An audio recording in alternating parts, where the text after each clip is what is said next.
welcome to the Hawaii Fishing Gear Show.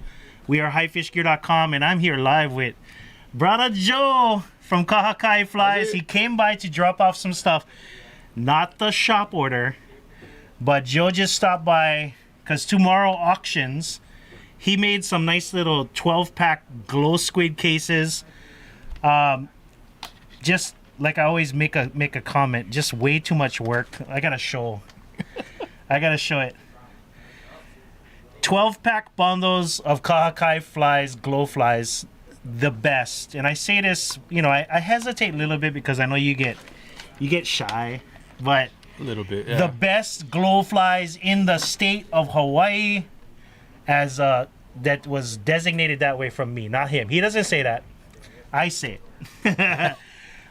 Welcome to the show, Joe. Thank you for stopping, and let's move that microphone up a little bit closer. There we go. And Cruz, come say hi to the people real quick. Just come walk around real back and say hi. His son Cruz is here. Gotta make sure. Say hi. Hey. All right. It's a family affair, Family affair. We're Hana here. So. Yeah. So, where have you been selling your flies lately? Mostly on your Instagram page. Mostly on Instagram. People that have bought from me from a long time ago or from over the years, they just remember, and a lot of repeat customers. Yeah, a lot of repeat guys. So what do? You make up a batch, and then you just kind of post the pictures of what? Yeah, pretty much. Or sometimes if I make too much of one or somebody else's order, maybe I got the numbers wrong. Yeah. I was just on a roll, so I figured use all the materials. Whatever I get extra, put them in the boxes or sell them. It's kind of like an interesting thing though. Like I know everybody kind of works with a little bit of a leash on them. Like they I cannot do that much work, big boy. You put in like 5 hours worth of work, and you're not really, you worried people not gonna pay you 5 hours worth of work. They only pay for 2 hours, Right. But I've been trying to encourage you and other local craftsmen to kind of just go nuts. Like go nuts. Don't make your ultimate fly, and we'll try to figure out a happy price. Right. You remember I keep talking about this happy price. If you guys got questions, real quick, this guy right here, most of what I know about from shore, Mimpachi and Aveo was from a few of our outings. That's kind of one of those things. But if you guys got questions about fishing for Mimpachi, Aveo, if you got questions about glow flies, fly making in general, please feel free to drop your questions in the comments right now while we're live. What do you got? Three cases. What's up with the Meho? It's just a case that I found that fits the need. Perfect for glow flies. Yeah, it's perfect. It fits a slit form box. It's a perfect depth so that the top of the flies aren't rubbing up against the top. Does your wahine bring them back from Japan? Sometimes. Try not to give away my whole stock secret, but yeah. In case you guys don't know, Joe's dad is actually a lure maker himself. JC Lures? Yes, sir. JC Lures. You're Joe Jr. I am Junior. He's Junior. Senior makes I seen him just yesterday. He came by buying skirts. Sneaky at him. Buying skirts. He don't tell me. He goes, Bill, I like go to the secret room in the back where you buy all the skirts. Yeah, that's his dad makes some pretty awesome trolling lures. What is his famous lure? The squid, huh? Well, he makes that one. That one he made just in the last couple of years, but he's been doing this for 40 plus years. So he's JC Lures. He's actually really known for his Aku lures. Aku lures, small smaller 5-inch, 6-inch. That's Aku the one lures. He's buying the skirts for. Yeah, the silver and black. He sells them like hotcakes. He can barely keep them in stock. I mean, see, it's a family affair. You get dad who makes trolling lures. You get son who makes the best glow flies in the state of Hawaii. Look at him, you're turning red when I say it. A little bit. All right, here we go. Perfect question. And thank you very much, Elijah on YouTube, for bringing it up. Dark moon versus full moon. I've had more success with not so much the full moon, but kind of like half and half in between. Not totally full or it's too bright where they kind of scatter all over the place. Yeah. You want it to be a little bit dark so that they still kind of congregate and a little bit thicker schools. You think do they see more things when the moon is out? Oh, that's why they got those big eyes, I think. Big eyes. That's why they call them big eyes. And nocturnal, even when you dive during the daytime, you rarely find them out of the holes. They're always inside. So it's called waning and waxing, right? Yeah. Which one? I think waning is when it gets bigger. Waxing is when it's getting smaller. So you like to go right dead middle? Somewhere in the middle, yeah. I like that because everybody's always asking dark moon versus full moon. And the answer is half moon. Half moon, yeah. Half moon. I like that a lot. You can catch them anytime, really. It's just how much. What are you there for? Right? Are you there for numbers? Or are you there just to have a good time? What are you there for? I'm there to eat. You're there to eat. Yeah, I'm only there to eat. So you're there for kind of numbers. Nah, maybe 5, 6. Just share me and my dad. I got you. And my boys love the Avail. So whenever when I catch, it's all for them. What about you, Cruz? Which one's your favorite, Avail or Mimpachi? Avail. He likes Avail. I like that. Thanks for the question, Eliza. Good one. Let's check and see what we got on Instagram. Seen a couple of broomfish at the spot I fish at. Are they ono for eat, and what kind hook for catch them? From what I understand, the broomfish out of all the triggerfish species is the most sought after, and from what I understand, they are delicious. I've seen them caught on a bunch of different things, even whipping with grubs and stuff like that. Have you ever caught one? Well, usually when you're floating bread for like mamo or trying to catch a mullet or whatever. I got you. So come by, steal the bread. Harbor in calm water. I throw them back. I don't want to go wait, to the water. Is it a puffer or is it a hoggy? Like a puffer or a triggerfish? Broomtail. I don't know. I think it's a broomtail triggerfish. I've always known them as broomfish, and I throw them back. You throw them back. I seen people get really excited about them. Hook, I think smaller hook. Then what do you usually catch them on when you? I know you're not trying to catch them. Jeez, maybe small, the real small tarpon hooks. Small tarpon with some bread. Or even MZ. I like to use MZ when I try to fish for them. Davin T says Joe's flies are always killer. Oh, mahalo, sir. All right. And let's see. Lead with fly. Okay, so I know you make regular flies too. It's our general consensus that fishing lead with fly is one pro level kind of stuff. It's not recommended for beginners. I won't do it either. You won't do it at all. I don't like losing tackle like that. Double hang up. I won't do it with flies or anybody's fly. Even if I've used other people's flies too. Yeah. I just won't do it. You're strictly bubble. I'm strictly bubble with papio flies, and then even the glows. It's either. In fact, I'm strictly hammer bomb. Strictly hammer bomb. 1 ounce hammer bomb. That's a flash bomb. This guy has been a big supporter of flash bombs through the years, and I think you're one of the few that we've ever made like a custom weight for. Oh, yeah. So he's the 1.25. Yes, sir. Very specific. Very, very specific. But it works. We were. By the way, in case you guys don't know, Joe, myself, Wallace, Thomas. Who else was there tonight? Your dad was there. My dad was in a far off corner. Yeah. Yeah, that night we all went on Hawaii Goes Fishing. We were doing that episode. It was a good time. It was kind of a scary time because right in the beginning of COVID and everybody's real paras. But it was a good outing. And that was productive actually. You know what? I've only caught Mimpachi and a veil before that off the kayak and the boats. I've never actually caught one from shore, and it was great to go out and catch it with the Mimpachi. And it was just great. With your tips, really helped out. I'm just glad the fish cooperated. That I know, right? Didn't make me look bad. Hey, there's a lot of people go out to set YouTube videos, TV shows, and all that stuff, and you can plan a pretty picnic, man, but you can never predict the weather and whether the fish can bite. Mm-hmm. Okay, how long does it take to make one squid? I know you know this too. All right, give me some time. I think depending on how much material is going to go into a particular fly, I think the longest time it takes me maybe about 4 or 5 minutes if I just non-stop going per fly. So you look at this case right here. This has 12 flies in it. Mm-hmm. You said about 4 minutes, so that's 48 minutes to make that whole case. Well, that's just the tying part. Then comes the resin and the eyes and the resin part. So it's a little bit longer than 5 minutes. What do you think? Give me a rough estimate. Maybe 7. 7 minutes. About 6 or 7 minutes. Times 48, brah.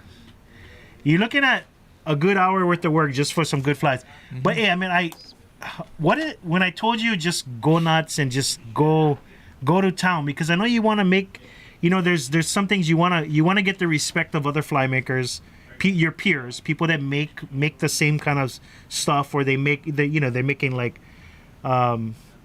papio flies, they're making flies for salmon and stuff like that. And how much like YouTube videos do you watch of people and flies? Ooh, in the beginning, a lot. I used Yeah. to just sit there and watch what techniques. What about now? What channel do you watch when it comes to flies? Are you kind of over it? Now I'm so busy, I have no time to No watch time. channels and whatnot. I mean, sometimes I'll watch at night, trying to go to bed, just seeing what other guys are doing. Oh, okay. And it's not even necessarily what kind of materials, it's just techniques. You always can learn different techniques. I mean, this isn't something indigenous to Hawaii, right? I mean, so there's always things you can learn, ways to make your material last longer or go further, tying techniques even. Yeah. Everybody has their own preference, everybody has their own. So if you can pick up a little from everybody and kind of create your own style, I mean, that's what I do too. Like, you know, even though sometimes I watch YouTube videos, you know, instructional or just informational and stuff like that, and I know, like, I get the vibe already, like, this isn't going to be the kind of video for me, but I'll still kind of listen to it, because I'll take about 2% of knowledge from that video and apply it to what I was actually looking for. You know, sometimes I'm just driving or something, I'll have a YouTube video on so I can hear some advice or hear some kind of mental thinking that will kind of help me out. But even watching lure making videos, I get inspiration, like people putting foil on wood poppers or something, and I'm learning like a whole bunch, even nail art, resin art, and all that kind of stuff. I try to learn, just soak it all up. And, you know, I like that people, you know, just always constantly improving. Let's see what questions we got on Instagram. Following his old man's footsteps of fishing. Yes. Yeah. Did you ever help him out making lures? Yeah, actually, I still do. You still do? Usually not with the whole lure making process, but the whole dressing with the skirting, putting the wings on. How is he responsive to your suggestions? We buck heads sometimes on colors, but I've proven a couple colors that he would never run, and they work. And they've worked. You know, first time in the water, so yeah, it's kind of the running joke. Now every time he asks me that question, you know, how would you dress this, and I give him my color, and he look at me like, nah, that's alright. Not what I would do, but I've proven the colors a couple of times. But yeah, he's the guy, the brains behind the whole operation. I just come in to do the good work and help him out, and well, you know, I another thing too is because somebody brought you up just yesterday in yesterday's live, because somebody goes, because we were talking, well, it was the other day. We were talking about local made products, and somebody goes, and Kahakai fly is always sold out. And I was like, Joe's working on some for the shop. Where you think sometime next week? Easy next week. I should be done by this weekend. Stay tuned. There's a good size drop of Kahakai squid flies going to be available for purchase on High Fish Gear. And if you don't want to wait, tomorrow's auctions, 1 p.m. Hawaiian Standard Times. Joe just dropped off 3 12 cases, 12-pack cases of glow squids for auction tomorrow. What's up with the glow pies? There's something new that I've been working on and still using. If you guys want to know what I'm talking about, go check out Kahakai Fly's Instagram. There's pictures of it. I noticed, does it add a little swim pattern to it? Well, it swims the way it should. Yeah. Tail first. And I've used many different colors. Yeah. Just trying to mimic what you see out in the ocean, out on a boat. Yeah. Blue seems to be the best one so far. Blue and green, and I think those are standards. Is that more for like damashi action, or is it? I mean, especially if you're jigging it up or down, even if it's on the way down, it's gonna look like it's swimming down. It's coming down because it's being pulled by the hook side. Yeah. All right. Somebody says bubble float game. All right. First time seeing 2-ounce flash bombs. They are available on highfishgear.com. 2-ounce flash bombs. They're bigger profile. We only make them up to 2.5. We made 3s for a while, but they didn't sell that much. So only that one guy that wanted to get his Maui the schools go real far from the shore in the harbors and stuff. They congregate in one area that is far from where they want to fish. So they was asking for like big bombers. Oh, okay. Yeah, that's a big boy floater. Yeah, well, not even a floater. Far. Let's see. Who makes them? This guy right here. All right, I think we're all caught up on Instagram. Oh, tips on replacing a rod tip on a medium heavy nitro. I'll get into that real quick. Okay, well, real quick. Okay, so you need to match the right tip to it. By the way, highfishgear.com, search for nitro tip. It'll pop up on our website. And then also search for tip glue. It's a hot glue stick. You got to melt it with a lighter. You can take off the tip using a heat gun. You got to heat it up to a point where the resin becomes kind of soft, and then you can pull off the tip and then size the tip on and put it on with hot glue. That's a quick fix. But if you want it professional and you want it to last a long time, have a professional rod guy replace it. If you want to just gorilla kind fix it, glue, not an epoxy glue, not a wood glue. You want to use a hot glue, something that melts, and then stick it on. Works out pretty well. If you need me to send you a link to those products I just talked about, send me a DM on Instagram, and let's go over to YouTube and find out what kind of questions. Do you know if we're able to fish nighttime after the first gate, or do you have to go straight to the other gate at kind of point? Are you able to fish nighttime after the first gate, straight to the other gate to kind of point? You know what? Country 808 Rides, I don't know the question on that, but I'm pretty sure the entire shoreline is available for fishing day or night, 24 hours a day. As long as you have a pole in the water and you're not in any excluded areas, you'll be all right. Broom is Ono, says Matt. Katsu, he makes some. File fish. It's a file fish. There you go. File fish. Thank you very much, Scuba Chris. Appreciate that. After sunset or early morning for Mimpachi, what's yours? Whew. Sunset, only because hard for me to wake up in the morning sometimes. You know what? If you could wake up and you didn't have full-time schedule and all that stuff, Yeah. what would you prefer? The sunset. The sunset. Because I feel like the morning, it feels like you're racing the sun. Yeah, you're racing the sun and you're given time limit. As soon as the sun come out, they're not done. biting anymore. Yeah. But nighttime, you get that sunset action, but then you still get a little bit lingering after, you know? Sometimes it'll last all night, depending on how the fish are biting. I don't know. Yeah. If you catch them, I noticed if you catch them right after a spawn or something, and you can tell that they're either spawning or right after, because they'll get the male fish will get all that stuff all over you, and Oh yeah, I remember so that. you can tell, but they're a lot more voracious during that time too, During the especially time right they're after. Ahi do the same thing. I mean, after Ahi drop their eggs, they'll eat anything that is presented. So Wallace says to the question on YouTube, yeah, you can fish anywhere in that corner. It's the vehicles that have restrictions. Can walk in anytime, anywhere. Okay, wish I could just hoard Joe's flies. Not just you, plenty of guys hoarding them. I love losing a flash bomb and fly same time. Hey, you gotta go for the gusto. Sometimes you just gotta go for it. happens to all of us, bro. Yeah. All right, let's see. Cannot fit. All right, we'll get into that. We gotta get some actual facts before we get into it. Cannot fish night mokulia between the gates. I think it's just the vehicles, huh? I don't know. You know what? Jason T will look into it, brother, and we'll get back to you a real good answer. Okay, we're 17 minutes into it. I wanted to make it a point because I kept thinking about it. You got to realize a lot of, you're not a full-time fly maker. You have a full-time job. You have kids that you watch after, including myself. My job is the tackle shop. But you got to realize a lot of these guys that make flies, make lures, it's a side hustle. It's a side hustle for a lot of people. Hammer bombs is kind of my side hustle, but I do it within the same job thing. Right.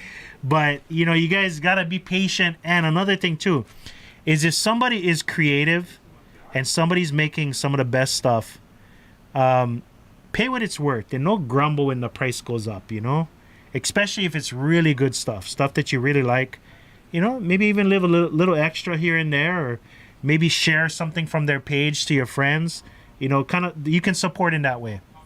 All right, and that's pretty much it. Hey, I appreciate you taking the time, giving a little bit of input. Appreciate it. 1 p.m. tomorrow, High Fish Gear Deals. It's our Facebook group. We're going to be doing live auctions, including 3 packs of Joe's flies. And if you guys noticed, I wasn't shy about hiding them. This is a matching set of Daiwa tournament ballistic rods, first generation. There's going to be some information about them on the page. These are first gen rods, very highly sought after.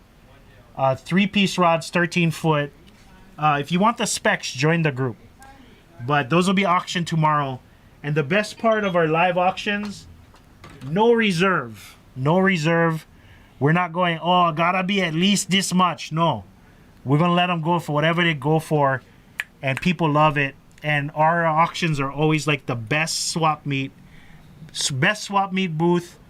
the best garage sale in Hawaii every weekend. And I know you'll be watching because we're going to be auctioning your flies tomorrow. Always watch. I'm always there. Lurking. It's a community affair. All right, everybody. Mahalo. We'll catch you guys back here next week, Tuesday. And once again, mahalo to Joe from Kalakai Flies. I'll make sure I tag you on the Instagram post. Mahalo, mahalo. Aloha, everybody. Aloha.